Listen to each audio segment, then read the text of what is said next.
Inspeksyon po ng lokal na pamahalaan ng Asingan ng mga solar-powered water pump projects sa may Barangay Sanchez at Barangay Baro.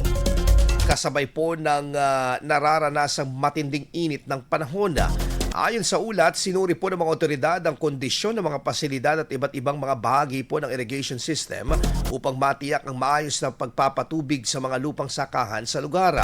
Nakikipag-ugnayan na rin umano ang lokal na pamahalaan sa mga kinaukulang ahensya upang masiguro ang tuloy-tuloy na operasyon at paggamit ng naturang proyekto ngayong Tag-Init.